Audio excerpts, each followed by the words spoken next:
Once again, welcome back to the world of physics. So friends, without wasting time, let's see the next point of the chapter, and that is force of attraction between two long parallel wires. Okay. Now, पहले हम heading का meaning समझ लेते हैं, ठीक है? Force of attraction between two long parallel wires. Okay. Now, these two long parallel wires are shown in this figure, having a length capital L, and these two wires are separated by a distance d. Okay, so this is a separation between two wires. Okay, now both the wires are current carrying wires. A force of attraction means what? ये attraction word को भी हम जरा side में रखते हैं.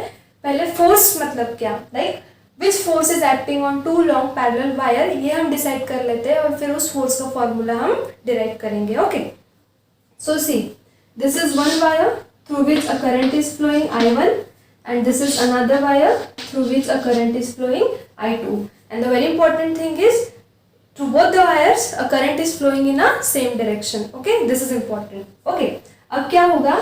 ये current carrying wire, according to the phenomena of Oersted, this current carrying wire creates a magnetic field. उस magnetic field को हम बोलेंगे B1. B1 is the magnetic field created by this current carrying wire I1. This is also current carrying wire. This will also create its own magnetic field. So the magnetic field, because of this current carrying wire, let it be denoted by B2. Okay. अब क्या हो रहा है? हमें एक चीज पता है, जब भी कोई कंडक्टर मैग्नेटिक फील्ड के इन्फ्लुएंस में होता है, मैग्नेटिक फील्ड उस कंडक्टर पे क्या एग्जर्ट करती है? Magnetic force, right? अब यहाँ पे एक्सटर्नल मैग्नेटिक फील्ड कैसे प्रोवाइड की गई है वो देखिए. ये है हमारा, हम एट अ टाइम एक ही कंडक्टर की बात करेंगे.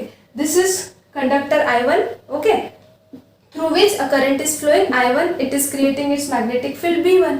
बट इस मैग्नेटिक फील्ड के इन्फ्लुएंस में कौन है? हमारा कंडक्टर I2. सो ऑब्वियसली ये जो मैग्नेटिक फील्ड B1 है, जो कंडक्टर इस फर्स्ट कंडक्टर ने क्रिएट की, वो मैग्नेटिक फील्ड इस सेकेंड कंडक्टर पे क्या एग्जर्ट करेगी? Magnetic force, right? At the same time ये है हमारा वायर I2 और कंडक्टर I2, ये अपनी मैग्नेटिक फील्ड क्रिएट कर रहा है B2, राइट? अब इस मैग्नेटिक फील्ड के इन्फ्लुएंस में ये कंडक्टर है, फर्स्ट वायर. सो ऑब्वियसली ये जो मैग्नेटिक फील्ड है B2, जो इस सेकेंड वायर ने क्रिएट की, उसके इन्फ्लुएंस में फर्स्ट वायर है. सो ऑब्वियसली फर्स्ट वायर पे भी मैग्नेटिक फोर्स एक्ट होगा. और अब ये मैग्नेटिक फोर्स कौन एक्ट करेगा? ये wire. Means both the wires are current carrying wire, both the wires are creating its own magnetic field B1, B2 respectively. And what is happening? This wire is providing magnetic field to this wire, and this wire is providing its magnetic field B2 to this wire. And because of the magnetic fields, magnetic forces are getting acted on both the wires. ये wire पे magnetic force act होगा इस field की वजह से, ये wire पे magnetic force act होगा इस फील्ड की वजह से, B1 की वजह से, right? That means force is there, and obviously we call that force as a magnetic force. Okay, now the second word is their attraction. Now forces has two possibilities, as two forces are there and these are the vectors. So maybe there may be a force of attraction or there may be a force of repulsion, right? But heading में ही हमने word लिखा है attraction. मतलब जो दो magnetic forces act हो गए इस दो वायर्स पे, इन दो मैग्नेटिक फील्ड की वजह से, वो फोर्सेस कैसे होंगे? It will be attractive in nature, right? But you need to prove this. You need to derive the formula of magnetic force acting on both wires because of magnetic field created by each other. And the second thing, you have to show that these two magnetic forces which are acting on these two wires are attractive in nature. That is force of attraction. So this is the meaning of this particular heading. Okay. अब derivation बहुत simple है, but हमें ये derivation proceed करते वक्त अभी तक जो हमने डिस्कस किया है वो सब यहाँ पे यूज करना है. हमें right hand thumb rule use करना है मैग्नेटिक फील्ड्स की डायरेक्शन डिसाइड करने के लिए. उसके बाद हमें Fleming's left hand rule discuss करना है, जो हमने प्रीवियस लेक्चर में डिस्कस किया था, मैग्नेटिक फोर्स की डायरेक्शन डिटरमिन करने के लिए. Okay, so you need to follow both the rules, Fleming's left hand rule and the right hand thumb rule. Okay, और ये rules पता होंगे तो ही derivation समझ में आएगा. And that's why those who are watching the derivation, if you don't know how to use the right hand thumb rule and Fleming's left hand rule, then first of all see those rules, okay, and then see this derivation. Okay, so what is your assumption? you have taken a two long parallel wires which are placed parallel to each other, and these two wires are separated by this distance d. Okay, and suppose both the wires is having a length capital L. Okay, then let I1 and I2 be the current flowing through both the wires, but the important thing is through both the wires current is flowing in a same direction. Okay, now हम इस conductor की बात करेंगे, इस second wire की बात करेंगे पहले, ठीक है। अब देखिए क्या होगा, सिंपल है, कॉन्सेप्चुअल है, आपको कॉन्सेप्ट्स आपके क्लियर हो गए, so this is not difficult. Okay, see this is a current carrying wire. ये current carrying wire magnetic field create करेगा, राइट। उस मैग्नेटिक फील्ड का जो इन्फ्लुएंस है वो सेकेंड वायर पे होगा, right. That means a magnetic field created by first wire will be here up to this point at certain distance d. So now you will first of all take second conductor. second conductor पे magnetic field कितनी रहेगी first conductor की वजह से वो हम determine करेंगे, ठीक है। So I can say magnetic field at second wire, magnetic field at second wire, but because of what? Due to what? Current I1 which is flowing through first wire will be, okay, current इस wire में से flow हो रहा है I1, जिसके वजह से जो मैग्नेटिक फील्ड क्रिएट हो रही है उसे हम डिनोट करेंगे B1 से, ओके। और वो मैग्नेटिक फील्ड ये डिस्टेंस D पे इस पॉइंट पे कितनी होगी ये हमें निकालना है। So that magnetic field is given by, we have denoted it by B1 because first wire की मैग्नेटिक फील्ड है, सो हम इसे B1 से डिनोट करेंगे। अब इसका फॉर्मूला कितना होगा, तो बायोट-सैवर्ट लॉ हम देख चुके हैं। बायोट-सैवर्ट लॉ का फर्स्ट एप्लीकेशन हमने देखा था इनफाइनाइटली लॉन्ग स्ट्रेट कंडक्टर के लिए, जिसमें से ये करंट फ्लो हो रहा था। यहाँ पे हमने पॉइंट P कंसिडर किया था एट ए डिस्टेंस R, और इस पॉइंट पे हमने मैग्नेटिक फील्ड डिटरमिन की थी। अब ये केस और ये केस सेम है, सिर्फ ये वायर ऐसे वर्टिकली ना प्लेस करते हुए हमने हॉरिजॉन्टली प्लेस किया है, और ये डिस्टेंस जो है पॉइंट P, सो ये पॉइंट हम यहाँ कंसिडर करेंगे। ये डिस्टेंस R है, सो ये डिस्टेंस हम कितना कंसिडर करेंगे, D कंसिडर करेंगे, right.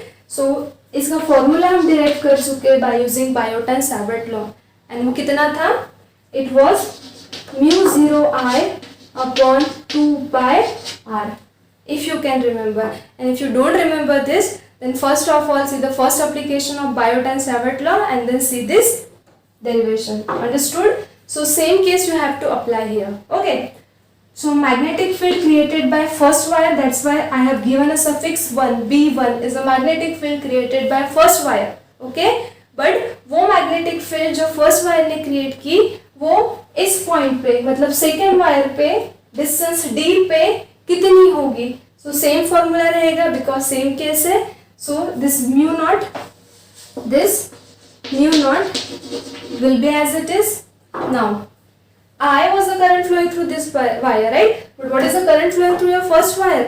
It is I1, so we will replace this I by I1. So this is I1 upon 2 pi.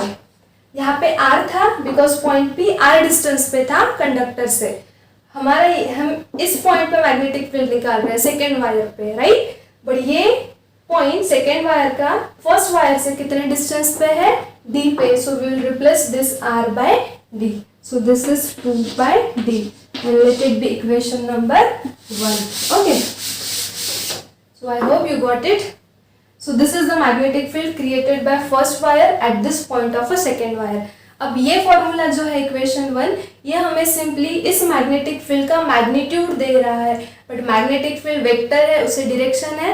And अब हमें पता है कि कोई भी मैग्नेटिक फील्ड की डायरेक्शन निकालने के लिए हम क्या यूज करते हैं, we use right hand thumb rule. Okay, so and this is for the straight conductor, so outstretched thumb will give a direction of current, curl finger will give a direction of magnetic field. Okay, so just outstretch your thumb along the direction of current like this. Okay, और curl finger आपको कहाँ place करनी है, जहाँ जिस point पे आपको magnetic field निकालनी है, हमें इस पॉइंट पे मैग्नेटिक फील्ड निकालनी है सेकेंड वायर पे। Okay, so C this is right hand, So see, this outstretched thumb is giving the direction of current like this. So this curl finger will give the direction of magnetic field. Now see the curl finger. These curl fingers are looking like it is going into the plane of paper, and so the direction of magnetic field at this point on second wire, which is at a distance d from the first wire, is going into the plane of paper. Again see, this is the direction of current, and see my curl fingers are looking like these are going into the plane of paper. So this is the direction of magnetic field, which is perpendicular to the length of wire and is going into the plane of paper. Okay, so we can say this is B1. B1 is a magnetic field because of first wire at a distance d at this point on a second wire. Understood? So what is the direction of B1? B1 is into plane of paper, और अगर magnetic field into the plane of paper होगी, we know that it is always denoted by cross sign. Understood? अब ये conductor जो है हमारा second wire, ये magnetic field के इन्फ्लुएंस में है, जो किसने क्रिएट की है? फर्स्ट वायर ने, राइट? और वो मैग्नेटिक फील्ड कितनी है? B1, जो हम डिटरमिन कर चुके हैं. सो ऑब्वियसली अगर अब ये हमारा कंडक्टर इस मैग्नेटिक फील्ड के इन्फ्लुएंस में है जो कि फर्स्ट वायर ने क्रिएट की है, सो ऑब्वियसली ये जो मैग्नेटिक फील्ड है B1 फर्स्ट वायर की, वो इस सेकेंड वायर पे मैग्नेटिक फोर्स एक्सर्ट करेगी, right? So now we will determine magnetic force Fm bar. अब मैग्नेटिक फोर्स हम Fm से डिनोट करते हैं, बट यहाँ पे दो मैग्नेटिक फोर्सेस है, so we will write the suffix 21. अब ये सफिक्स 21 क्या इंडिकेट करता है? Magnetic force is acting on second wire because of magnetic field created by first wire. This is the meaning of suffix 21. 2 means जिस पे force act हो रहा है उसे पहले लिखा, जो act कर रहा है उसको बाद में लिखा. So what is the meaning of F21? This is the magnetic force acting on this wire because of the magnetic field created by this first wire. Okay. So magnetic force F21 किस पे act हो रहा है ये force? Acting on wire 2 due to what? Due to magnetic field. और ये magnetic field किसकी है? Due to magnetic field of wire 1 is given by और will be. अब ये magnetic force कितना होगा? So हम previous lecture में magnetic force का formula देख चुके हैं. What was that? ILB. ठीक है? And cap was there, but here I am simply writing a magnitude, so no need to write the unit vector. Okay, so ये था formula magnetic force का. अब यहाँ पे Fm की जगह पे हमने फोर्स को डिनोट किया है F21 से, where indicates force is acting on second wire because of the magnetic field B1 of the first wire. Okay, equals to. Now I क्या होता है? जिस कंडक्टर पे आपका मैग्नेटिक फोर्स एक्ट हो रहा है उस कंडक्टर में से जो करंट फ्लो हो रहा है उसे हम I से डिनोट करते हैं. सो इन जनरल हम ये फॉर्मूला यहाँ लिख देंगे ILB. ठीक है? अब इसमें ये फॉर्मूला जब हमने डिराइव किया था तब हमने कहा था अगर I is the current flowing through the particular conductor जिस पे मैग्नेटिक फोर्स एक्ट हो रहा है. अब यहाँ पे मैग्नेटिक फोर्स कौन से वायर पे एक्ट हो रहा है? सेकेंड वायर पे. सो सेकेंड वायर में से जो करंट फ्लो हो रहा है वो क्या है? I2. So here we will replace I by I2. L is the length of conductor, it will be as it is. B is a magnetic field. अब मैग्नेटिक फील्ड कौन प्रोवाइड कर रहा है सेकेंड वायर को? First wire. So magnetic field किसकी है? First wire की है. फर्स्ट वायर की मैग्नेटिक फील्ड हमने कैसे डिनोट की है? B1 से. और ये मैग्नेटिक फील्ड B1 इस सेकेंड वायर पे क्या एक्सर्ट कर रही है? This much magnetic force. तो B की जगह पे क्या आएगा? B1. Understood? So now F21, this F21 equals to, I am simply writing a magnitude, so no need to write an arrow on its head. Okay, so this I2 will be as it is, this L will be as it is. Now talking about B1, you have the value of B1 from equation 1, just substitute the value. What is that? This is mu naught upon 2 pi, and this is I1 upon D, right? So if I write it like this, so we can write like this is mu naught upon 2 pi. Mu naught upon 2 pi, I will write this I1, I2 combinedly here. So this is I1, I2. This is D and this is capital L. Let it be next equation number 2. Understood? So F21, we have determined the magnitude of force F21 which is acting on a second wire because of the magnetic field B1 created by the first wire. ठीक है, अब ये formula जो है equation 2 ये हमें magnetic force का simply magnitude दे रहा है. बट टॉकिंग अबाउट डायरेक्शन, तो लास्ट लेक्चर में हमने देखा कि कोई भी मैग्नेटिक फोर्स की डायरेक्शन डिटरमिन करने के लिए हम क्या यूज करते हैं, Fleming's left hand rule. Okay, so here rule is quite simple. You have to use 3 fingers, so I will not repeat the statement, we will just decide the direction. Okay, so see here, this is F21, इसकी direction हमें decide करना है, right? So Fleming's left hand rule में हमारे पास 3 parameter होते हैं, एक magnetic force, दूसरा करंट और तीसरा मैग्नेटिक फील्ड. ठीक है, सो ये है हमारा मैग्नेटिक फोर्स F21, मतलब Fm की जगह पे हमारे पास F21, करंट I की जगह पे हमारे पास करंट I2 जो कि सेकेंड वायर में से फ्लो हो रहा है, और मैग्नेटिक फील्ड की जगह पे हमारे पास B1 जो कि फर्स्ट वायर ने क्रिएट किए. That's why we have given the suffix 1. I2 is the current flowing through second wire जिसमें फोर्स एक्ट हो रहा है. ठीक है, और F21 is the force acting on a wire. Okay, अब इसमें से 2 डायरेक्शंस हमें पता है. करंट की डायरेक्शन हमें पता है, current is flowing like this, so this is the direction of current I2, right. Magnetic field की डायरेक्शन हम डिसाइड कर चुके by using right hand thumb rule. What is that? This magnetic field is perpendicular to this and going into the plane of paper, that means like this. Okay, so this 2 vectors are perpendicular.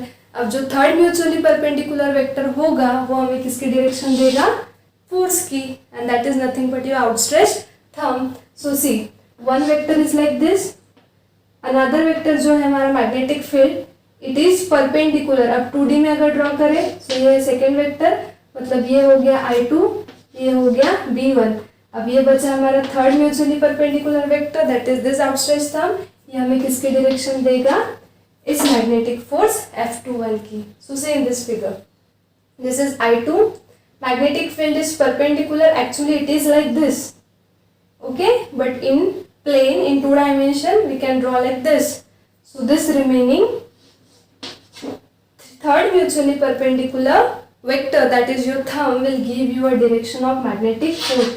So ये क्या रहेगी, like this. According to this diagram, this magnetic force like this, F21 bar. Okay, but you just keep in mind, F21 is the force acting on second wire because of current I2 flowing through second wire, and this force is exerted by magnetic field B1 created by first wire. Okay, so what we can write, according to Fleming's left hand rule, this F21 bar is directed, it is directed towards which wire? See, this force is directed towards first wire, so this force is directed towards first wire. Okay, so we have derived formula number 1 and formula number 2, and these are the force. This is the force acting on a second wire because of the current flowing through the first wire. Okay, अब हम क्या करेंगे, अब हम magnetic field consider करेंगे second wire की, और हम डिटरमिन करेंगे magnetic force acting on a first wire. So similarly, if we proceed, then see now magnetic field. अब मैग्नेटिक फील्ड किसकी, B2. अब हम ये कंडक्टर की मैग्नेटिक फील्ड कंसिडर करेंगे और इसके वजह से इस कंडक्टर पे एक्ट होने वाला मैग्नेटिक फोर्स डिटरमिन करेंगे. ठीक है, so now magnetic field B2 due to which wire, due to second wire, and where, on first wire. is given by अब ये मैग्नेटिक फील्ड हमने कैसे रिप्रेजेंट की, B2। ये सफिक्स 2 क्या इंडिकेट करता है, ये मैग्नेटिक फील्ड सेकेंड वायर ने क्रिएट की है, बट कहाँ पे, फर्स्ट वायर पे, जो कि कितने डिस्टेंस पे है, डिस्टेंस D पे। फॉर्मूला सेम क्या रहेगा, म्यू नॉट आई, हमारा फॉर्मूला था general mu not I upon 2πr, right. But अब सेकेंड वायर हम ले रहे हैं, सो सेकेंड वायर में से करंट कितना फ्लो हो रहा है, I2, so we will write mu not I2 upon 2π, और डिस्टेंस है हमारा r के जगह पे d। Okay, so let it B equation number 3। Okay, अब फिर से हमने सेकेंड वायर ने जो मैग्नेटिक फील्ड क्रिएट की फर्स्ट वायर पे वो तो डिटरमिन कर ली, बट ये फॉर्मूला हमें सिर्फ मैग्नीट्यूड देगा। Now along with the magnitude we want a direction, direction कौन देगा, again right hand thumb rule. So again just outstretch your thumb along the direction of current like this, okay, but now you have to place your curl finger at the point where you need to determine the direction of magnetic field। अब हमें magnetic field जो इस conductor ने create की है वो कहाँ पे निकालना है, फर्स्ट वायर पे, मतलब इस पॉइंट पे। सो इस पॉइंट पे हमें हमारे कर्ल्स फिंगर चाहिए ऊपर के डायरेक्शन में। सो सी, ये आउटस्ट्रेच थंब तो करंट की डायरेक्शन दे रहा है, बट अब इट्स आउटस्ट्रेच थंब के लिए इस पॉइंट पे मैग्नेटिक फील्ड निकालनी है, तो हमको कर्ल फिंगर ऊपर रखना होगा। Now see how curl fingers are looking like, these are coming out of the plane of paper, and if magnetic field is coming out of the plane of paper, it is always denoted by dot sign। So this is the direction of B2 bar, which is coming out of the plane of paper। ये difference ध्यान में रखिए, दोनों magnetic field निकाली हमने right hand thumb rule से ही, but magnetic field B1 जो थी फर्स्ट वायर की सेकेंड वायर पे वो थी into the plane of paper. अब मैग्नेटिक फील्ड B2 जो है सेकेंड वायर की फर्स्ट वायर पे वो है out of the plane of paper. So we can say according to right hand thumb rule this B2 bar is coming, this is coming out of plane of paper। okay, now फिर से go through the same। now here magnetic field, ये जो magnetic field है B2 वो किसकी है, second wire की, और इस सेकेंड वायर के मैग्नेटिक फील्ड के इन्फ्लुएंस में हमने रखा है हमारा फर्स्ट वायर। सो ऑब्वियसली ये जो मैग्नेटिक फील्ड है सेकेंड वायर की B2, ये फर्स्ट वायर पे क्या एक्सर्ट करेगी, magnetic force. So that magnetic force, we will write the suffix F12। यहाँ पे F21 था, अब F12 क्या रिप्रेजेंट करता है, force acting on first wire because of magnetic field of second wire। So magnetic force F12 due to what, due to magnetic field B2 of second wire is given by or will be। So second wire की जो magnetic field है B2, उस magnetic field के वजह से first wire पे जो magnetic force act होगा वो हमने डिनोट किया F12 से। तो उसका फॉर्मूला सिमिलरली कैसे रहेगा, जनरल फॉर्मूला है हमारे पास ILD, राइट। अब फिर से वही रिपीट करेंगे, I is the current flowing through a conductor जिसपे मैग्नेटिक फोर्स एक्ट हो रहा है। अब मैग्नेटिक फोर्स फर्स्ट वायर पे एक्ट हो रहा है, फर्स्ट वायर में से फ्लो होने वाला करंट कितना है, I1। सो I के जगह पे होगा I1, ठीक है। L is the length of conductor, so it will be as it is. Now B क्या होता है, B is a magnetic field acting on a conductor. अब फर्स्ट वायर पे जो मैग्नेटिक फील्ड एक्ट हो रही है वो किसकी है, सेकेंड वायर की, जो हमने काय से डिनोट की, B2 से। सो B के जगह पे क्या आएगा, B2। Understood. So now you have the value of B2 from equation number 3, just substitute the value.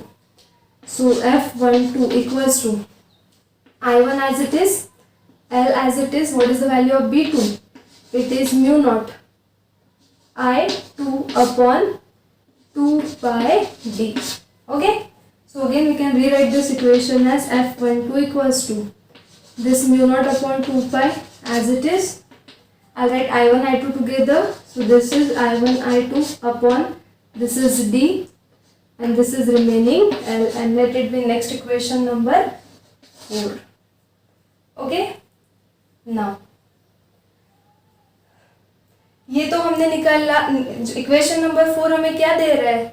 इस मैग्नेटिक फोर्स का magnitude, but again talking about the direction.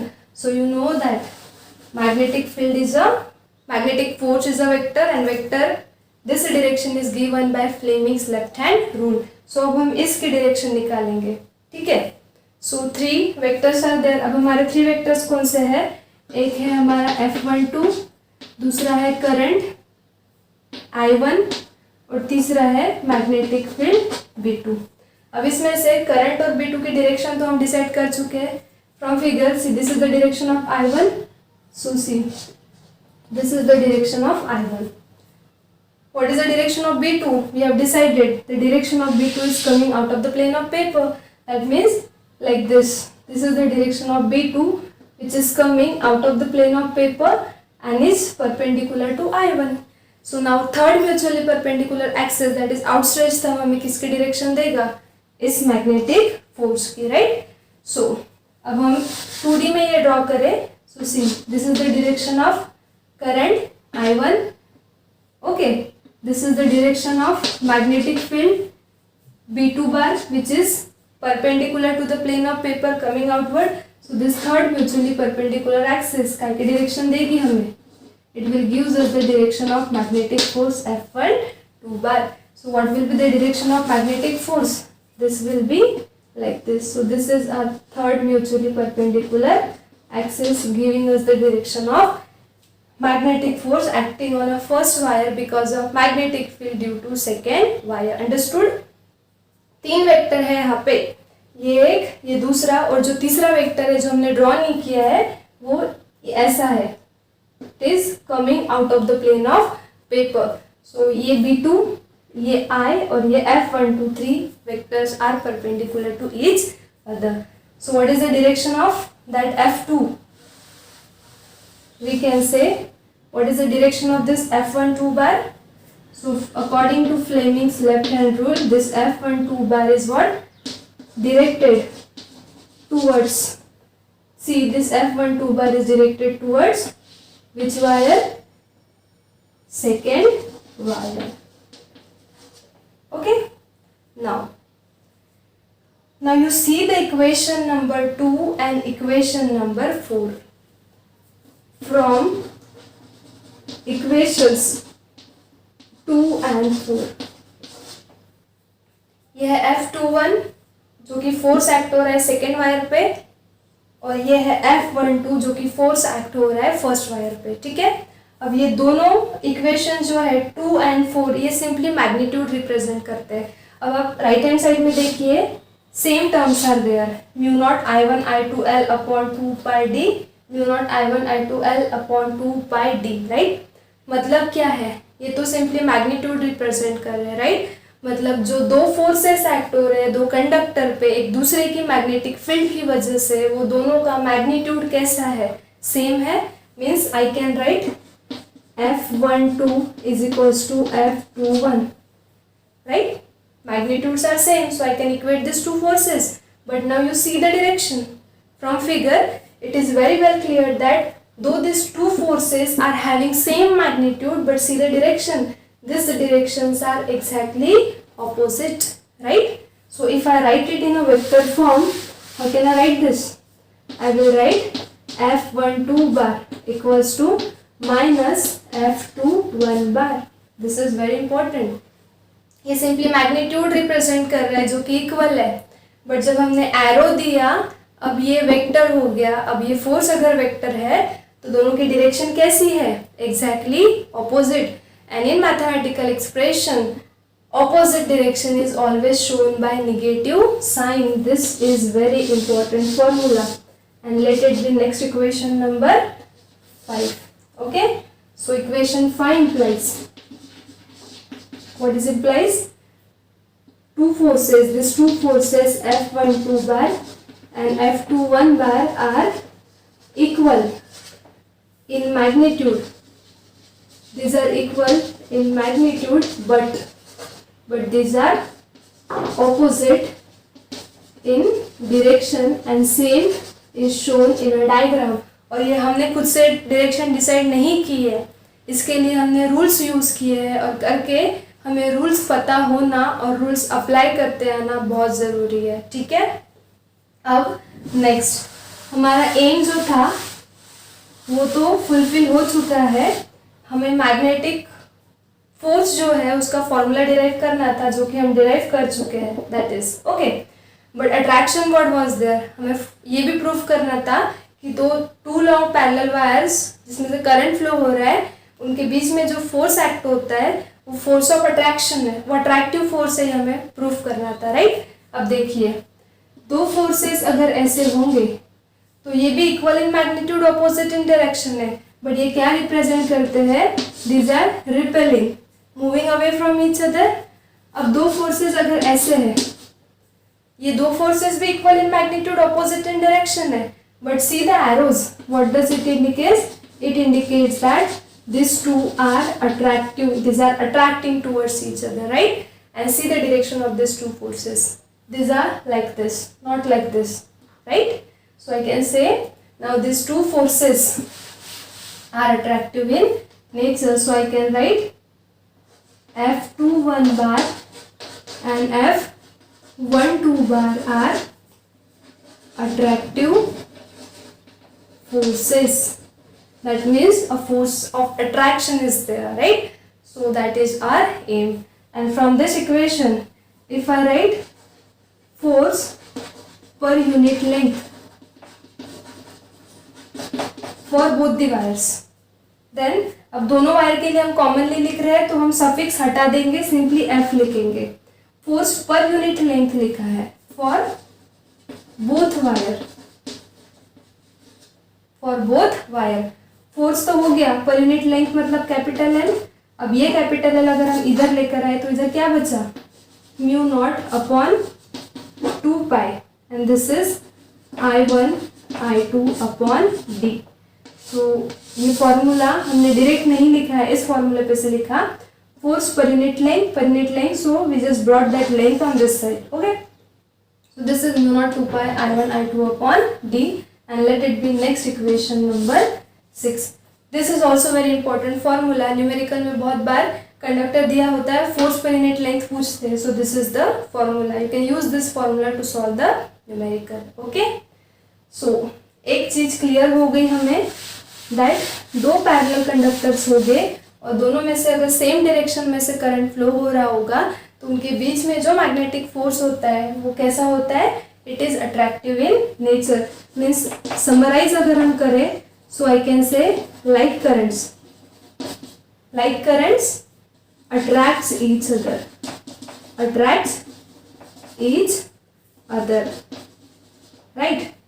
अब सेकेंड केस हमें डिराइव नहीं करनी है, बट इस पे से ही हम अज्यूम कर सकते हैं कि सपोज एक कंडक्टर है ये जिसमें से करंट फ्लो हो रहा है I1, दूसरा कंडक्टर भी पैरेलली प्लेस्ड किया है, बट सपोज अब करंट इसमें से फ्लो हो रहा है I2. मतलब now these are current in opposite direction, right? So these are unlike current. So आप ये केस लीजिए, सेम रूल्स अप्लाई कीजिए, सेम फॉर्मूला डिराइव कीजिए. एट द एंड जो फोर्सेस आपको मिलेंगे, यहाँ पे जो दो फोर्सेस मिले ये ऐसे थे, अब आपको फोर्स मिलेंगे like this and like this. And what does it represents?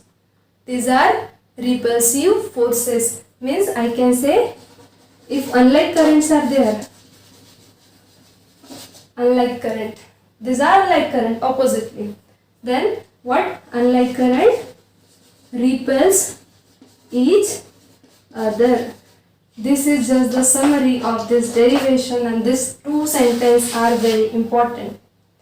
So like currents attracts each other, similarly if you will take a two parallel conductors through which current is flowing in opposite direction and just determine this, the magnitude and direction of these two magnetic forces, the forces will be, one will be like this, another will be like this. That means unlike current repel each other. So this is just the summary of this entire derivation and these two sentences are very important. Okay. MCQ में आपको ये भी पूछा जा सकता है that two like currents और चार ऑप्शंस हो गए, attract each other, repel each other, cancel out each other and so on. So choose the correct option. This is very important. Note it as important. Okay.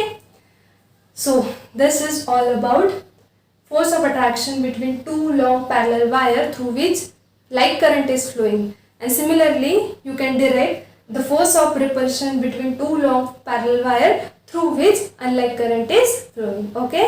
So this was the particular derivation. Do it. Suffix are very important. ये जो सारे फॉर्मूले हमने derive किए वो पूरे suffix के best पे डिराइव किए. अगर आपने I1 की जगह I2 लिख दिया, B1 की जगह B2 लिख दिया तो आपका पूरा डेरिवेशन रॉन्ग हो सकता है. ठीक है. So use the suffix properly. Okay. So in the next lecture we will meet with the next point. Until then, stay studious, stay curious. Thank you.